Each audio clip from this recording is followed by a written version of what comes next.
Hello नमस्कार। मैं अखंड द्विवेदी फिर से आपके सामने उपस्थित हुआ हूँ और इंग्लिश लैंग्वेज की सीरीज़ में this is going to your third lecture. Okay, first we have studied about the overview of English language and after that on that series we have also gone through with pronunciation series। हमने पहले तो English के overview के बारे में पढ़ा, English learning. उसके बाद हमने बेसिक फंडामेंटल से फंडामेंटल के रिगार्डिंग हमने प्रोनाउंसिएशन स्किल को पढ़ा और अब उसी के सीरीज़ में मैं दोबारा आपके सामने उपस्थित हुआ हूँ कि लैंग्वेज के रिगार्डिंग ग्रामर को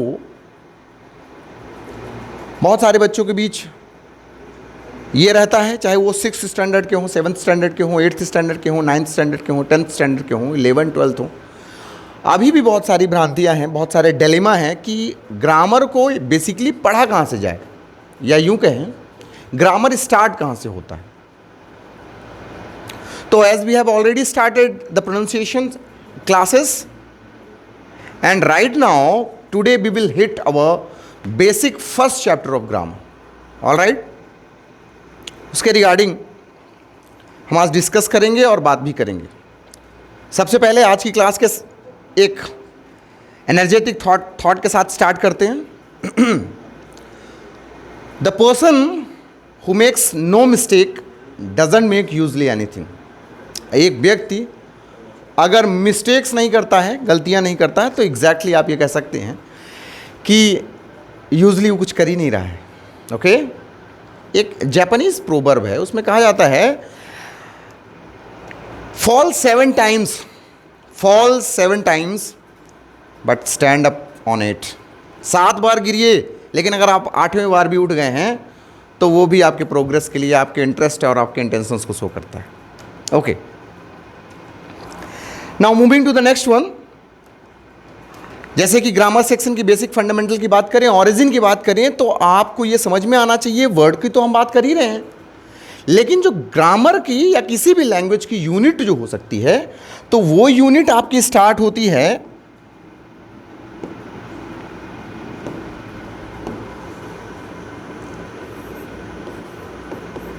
वो यूनिट यहां से start. As you can see, जैसा कि आप देख पा रहे हैं, this is what sentence. Sentence वाक्य जिसे कहते हैं, हिंदी में सेंटेंस को क्या कहा जाता है? वाक्य कहा जाता है। आज हम इन्हीं वाक्यों के बारे में पढ़ेंगे। वाक्य पढ़ेंगे, वाक्यों के भेद पढ़ेंगे, टाइप्स ऑफ सेंटेंसेस पढ़ेंगे, and you know what, we will also discover about the parts of sentence. All right, okay, can we start? Yes. Now the first question arise, what is sentence? What is sentence? Sentence होता क्या है? How can we define sentence? हम sentence को कैसे define कर सकते हैं? Okay, how can we determine that this is a sentence or this one is not a sentence? How can we differentiate? कैसे हम अलग बता सकते हैं कि ये सेंटेंस है या सेंटेंस नहीं है, या सेंटेंस को कैसे डिफाइन करें? Okay, there are many definitions, बहुत सारी डेफिनेशंस हैं जो आपको अलग अलग तरीके से बताई जाएंगी, लेकिन अगर किसी भी डेफिनेशन को एज सिंपल एज दैट रखा जाए जो लोगों को बहुत इजीली समझ में आ जाए, sentence. Okay, now I am writing here, just see, a sentence is merely a sentence is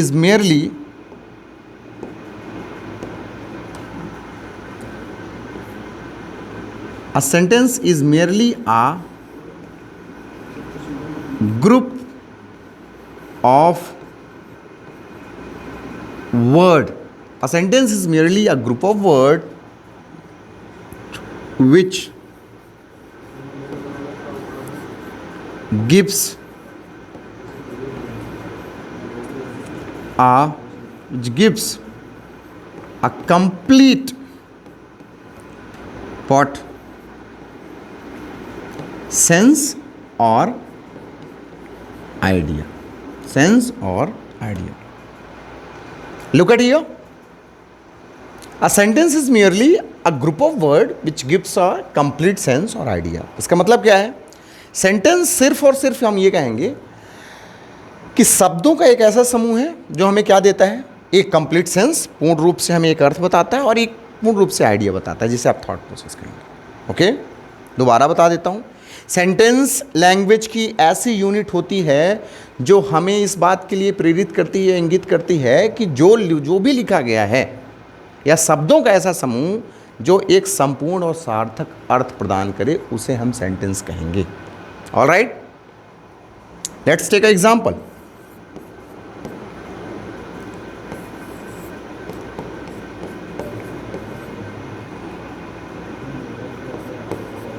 Little Humpty sat on the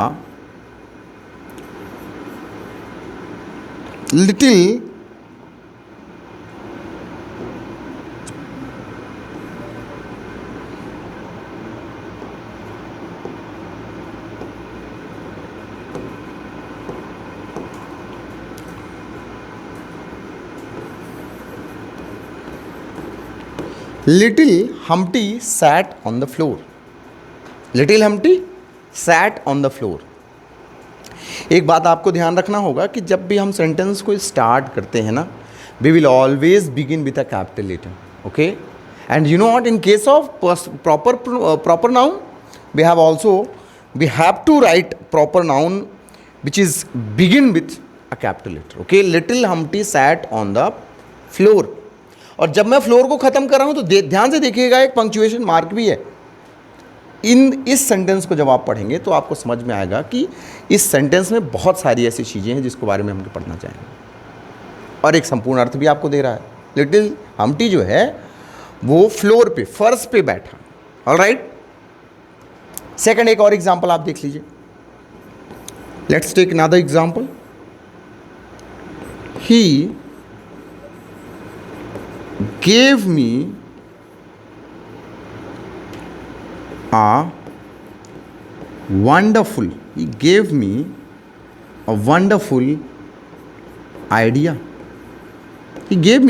idea. उसने मुझे एक वंडरफुल आइडिया दिया. वंडरफुल आइडिया, खूबसूरत या सुंदर भी आप कह सकते हैं, विचार, help. Now, a sentence is merely a group of words which gives a complete sense. We have also seen the examples. Now, moving to the next one, that is our types of sentences. Types of sentences are there.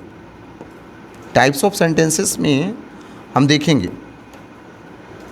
Types. How many types of sentences?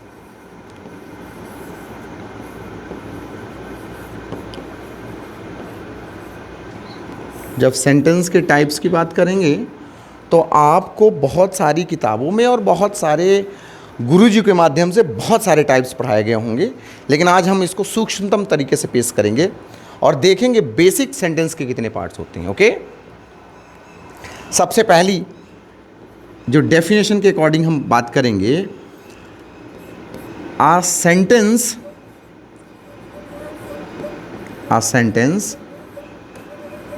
which express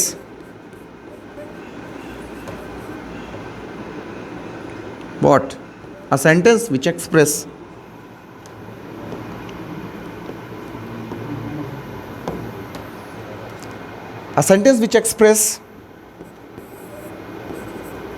a statement.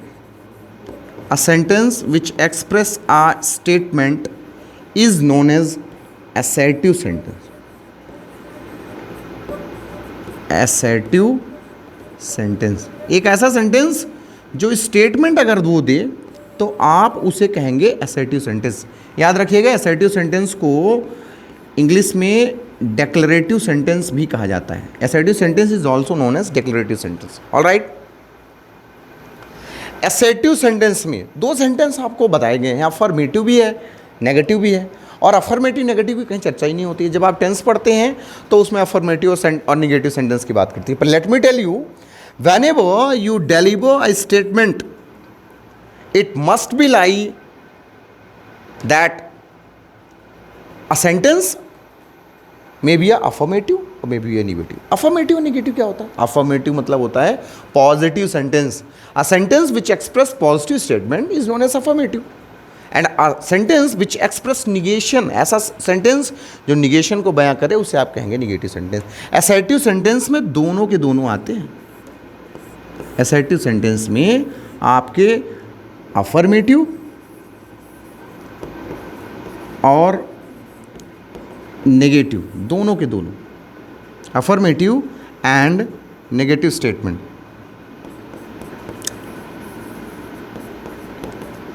तो आप ये कह सकते हैं कि affirmative sentence and negative sentence both comes under the assertive sentence या declarative sentence. तो first sentence का पार्ट हमने पढ़ा, a sentence which express a statement. अगर कोई स्टेटमेंट देता है तो उसे असर्टिव सेंटेंस कहेंगे। एग्जाम्पल देख लेते हैं, I don't like you. I don't like you, I don't like you, मैं तुम्हें पसंद नहीं करता। ये स्टेटमेंट है, ये स्टेटमेंट है आई डोंट लाइक यू, और ये निगेटिव सेंटेंस में आएगा। नेक्स्ट एक एग्जाम्पल देख लेते हैं अफर्मेटिव का, he is more taller, he is more taller,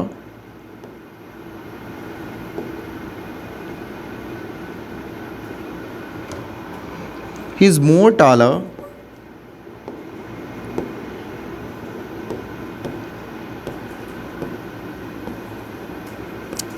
than you, he is more taller than। दोनों के दोनों आपके स्टेटमेंट हैं, एक आप पॉजिटिव स्टेटमेंट देख पा रहे हैं और एक आपका नेगेटिव स्टेटमेंट है।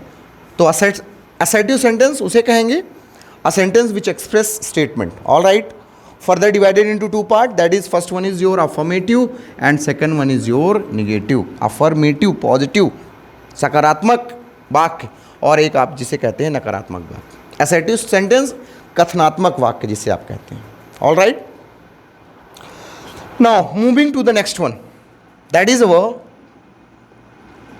next sentence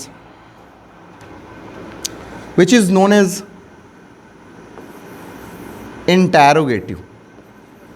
interrogative, ध्यान रखिएगा, इस सेंटेंस को बहुत सारे लड़के ऐसे हैं या बहुत सारे एस्पिरेंट्स ऐसे हैं कि इसको इंट्रोगेटिव पढ़ लेते हैं। इंट्रोगेटिव हमने पहली बार में जो पहली क्लास में जो पढ़ा है प्रोनाउंसिएशन स्किल के रिगार्डिंग, तो हमेशा डाउट होता है कि प्रोनाउंसिएशन में प्रॉपर प्रोनाउंसिएशन क्या है, इसको इंटैरोगेटिव कहते हैं। जैसे कि आप कहते हैं कि सीबीआई जब किसी को अरेस्ट करती है तो उससे इंटैरोगेट करती है। इंटैरोगेट मतलब होता है पूछताछ करना, और जब आप पूछताछ करते हैं तो क्वेश्चंस पूछे जाते हैं। ये वाक्य क्वेश्चंस को ही बयां करता है, ये वाक्य जो है क्वेश्चन को ही बयां करता है। देख लेते हैं डेफिनेशन क्या हो जाएगी। A sentence which ask questions, a sentence which ask question। एक सेंटेंस ऐसा जो क्वेश्चन पूछता है उसी को हम इंटैरोगेटिव कहते हैं। एज सिंपल एज दैट, सिर्फ सिंपल रखने का प्रयास करिएगा। A sentence which ask question is known as interrogative. ऐसा वाक्य जो प्रश्न पूछता है उसे हम प्रश्नवाचक वाक्य कहते हैं। एग्जाम्पल देख लेते हैं। जनरली लोग आपसे क्या पूछते हैं? जनरली लोग सबसे पहले आपसे पूछते हैं what is your name, what is your name. दूसरा, do you live in Rewa. दोनों क्वेश्चन देखिएगा, दोनों क्वेश्चन देखिएगा। पहला क्वेश्चन है आपका व्हाट इज़ योर नेम और सेकंड क्वेश्चन है आपका do you live in Rewa. प्रश्न हो सकता है मतलब अलग अलग हो, लेकिन जवाब देने के तरीके आपके अलग अलग हो जाएंगे।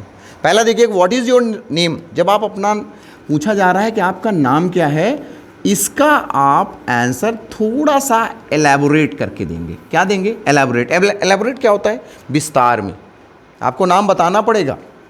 और जब do you live in Rewa मैं पूछ रहा हूं ना, तो इसका सेंटेंस का मतलब देखिएगा, यहां डू से स्टार्ट हुआ है, do you live in Rewa, क्या आप रीवा में रहते हैं? इसका आंसर हमेशा बाइनोमियल होगा। बाइनोमियल मतलब क्या होता है? यस और नो। बाइनोमियल मतलब क्या होता है? यस और नो। इसका मतलब है कि हम ये समझ सकते हैं कि इंटैरोगेटिव जो सेंटेंस है वो दो तरीके से स्टार्ट होते हैं, पहला क्वेश्चन वर्ड और दूसरा जब आप बात करेंगे तो ये हेल्पिंग वर्ड से स्टार्ट होते हैं। जब भी a sentence, interrogative sentence which start from question word, it always demand elaborative answer। मैंने पूछा where do you live, आपको elaborative answer देना पड़ेगा। ओके, how are you, तो आपको elaborative answer देना पड़ेगा। अगर मैंने ये पूछा are you happy, तो इसका मतलब है क्या आप खुश हैं, आपका आंसर यस और नो में होगा, बाइनोमियल आंसर होगा। इसलिए समझिएगा कि इंटैरोगेटिव दो तरीके से बनाए जाते हैं, एक क्वेश्चन वर्ड से और दूसरा जो है आपका हेल्पिंग वर्ब से। Got it? क्लियर है? चलिए सेकंड में आते हैं। ऑलरेडी थर्ड आपका सेंटेंस जो है, थर्ड सेंटेंस जो है आपका इंपरेटिव सेंटेंस। इंपरेटिव सेंटेंस देखिए, अगर हम शब्दों पे जाएंगे तो ज़्यादा बेहतर तरीके से समझ पाएंगे। Imperative sentence, okay. सबसे पहले मैं आपको बता दूं कि अगर इंपरेटिव की बात हम करेंगे ना, तो इंपरेटिव में ये जो वर्ड होता है एक IMPERATE, इम्परेट।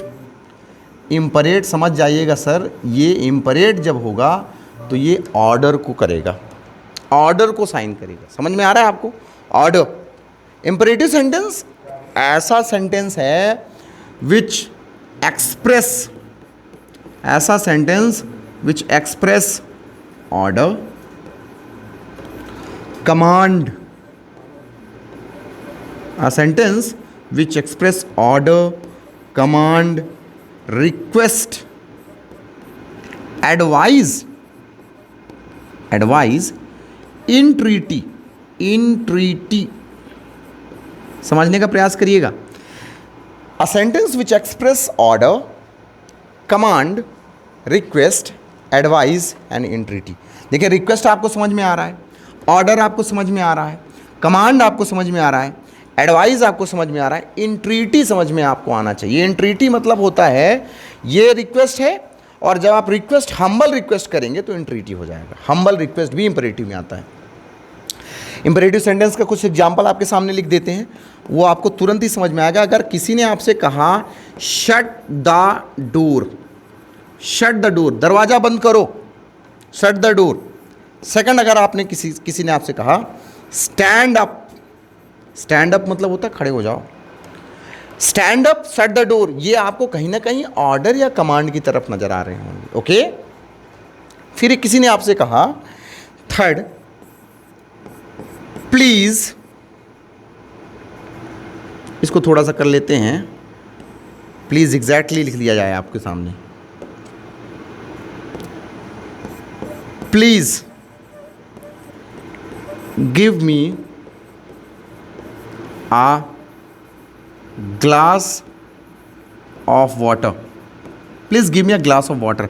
जहाँ पे वर्ड आपका प्लीज़ आ गया, इसको हिंदी में तो आप सभी जानते हैं, प्लीज़ का मतलब होता है कृपया, कि इधर आ गया प्लीज़ तो आपको समझ में आ गया ये रिक्वेस्ट है।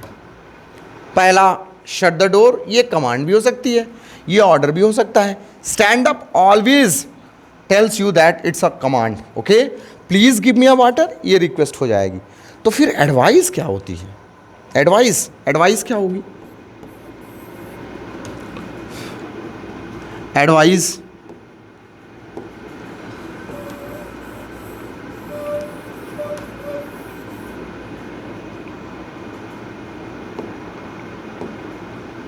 मैंने कहा, अगर मैंने ऐसे लिखा rise up early, rise up early in the morning, rise up early in the morning, सुबह जल्दी उठने का प्रयास करें, सुबह जल्दी उठें, rise up early in the morning, this is considered as the advice. All right. अब जो ध्यान देने वाली बात है, जैसा कि हमने इंटरोगेटिव सेंटेंस में देखा, ध्यान देने वाली बात है इंपरेटिव सेंटेंस। जब भी हमने कोई भी सेंटेंस की बात की है, हमेशा हर एक सेंटेंस में सब्जेक्ट आया है, सब्जेक्ट आया है। यहाँ देखिएगा सर, किसी भी सेंटेंस में सब्जेक्ट आया है। Shut the door, stand up, please give me a water, a glass of water, किसी में सब्जेक्ट आया। अब बहुत सारे बच्चों के लिए ये समस्या का विषय है कि सब्जेक्ट होता क्या है, सब्जेक्ट होता क्या है। चलिए थोड़ा सा सब्जेक्ट के रिगार्डिंग में हम बात कर लेते हैं। ओके, वैसे बाद में इलेबोरेट इसमें बात करना ही था, लेकिन चलिए अभी बात कर लेते हैं सब्जेक्ट। जैसे मान लीजिए मैंने लिखा, बहुत simple, Ram is a good boy. ये आपको नज़र आ रहा है, Ram is a good boy. बहुत सारे बच्चे, आप लोग भी बहुत अच्छे हैं, ध्यान दीजिएगा। Ram is a good boy. A name of anything regarding person, place और thing, a name of anything regarding person, place और thing which comes at the beginning of the sentence. Sentence में जिस व्यक्ति का नाम आ जाए, वेदर इट इज नाउन और a pronoun, beginning of the sentence, it is known as subject, it is known as subject. And you know what, the rest part, the statement which tells about the subject, it is known as predicate. The statement which tells about the subject, it is known as predicate. Hindi में आपने पढ़ा होगा उद्देश्य और विधेय, उद्देश्य और विधेय पढ़ा होगा। उद्देश्य जिसके बारे में कहा जाए उसे उद्देश्य कहते हैं, सब्जेक्ट, कर्ता भी इसे कहते हैं, और लेकिन यहाँ उद्देश्य कहेंगे। जिसके बारे में जो कुछ कहा जाए उसे आप क्या कहेंगे, प्रेडिकेट कहेंगे। राम इस स्टेटमेंट में सब्जेक्ट है, is a good boy predicate. तो इधर सेंटेंस में अगर आप आएंगे इंपरेटिव सेंटेंस में, तो आप देखेंगे शट द डोर में आपने सब्जेक्ट नहीं लिखा है, स्टैंड अप में सब्जेक्ट नहीं लिखा है, please give me a glass of water में सब्जेक्ट नहीं है, rise up early in the morning में सब्जेक्ट नहीं है। तो फिर इंपरेटिव सेंटेंस है क्या, आदेशात्मक वाक्य वैसा होता है जिसमें आप सामने वाले को आदेश देते हैं और वो अंडरस्टूड हो जाता है। इसलिए पहला सेंटेंस है जिसमें सब्जेक्ट अंडरस्टूड होता है, सब्जेक्ट अंडरस्टूड होता है, ये समझने का प्रयास करिएगा। ओके, मैंने कहा किसी को शट द डोर, इसका मतलब है कि सामने खड़ा होगा, तब ना मैंने बोला उसको shut the door. Okay, stand up बोला है तो स्टैंड अप मतलब सामने कोई खड़ा हुआ है, उसको समझ में आएगा स्टैंड अप क्या है। Okay, now moving to the next one, that is our moving to the next one, that is our fourth one, that is our exclamatory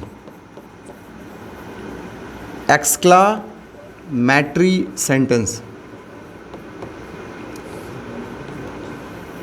Exclamatory sentence, ये सेंटेंस लगभग सभी को मालूम है। A sentence which gives strong statement, sudden emotion, sudden feeling, और sudden emotion और feelings वही होती है which a sentence which give a strong and sudden statement, strong और sudden statement,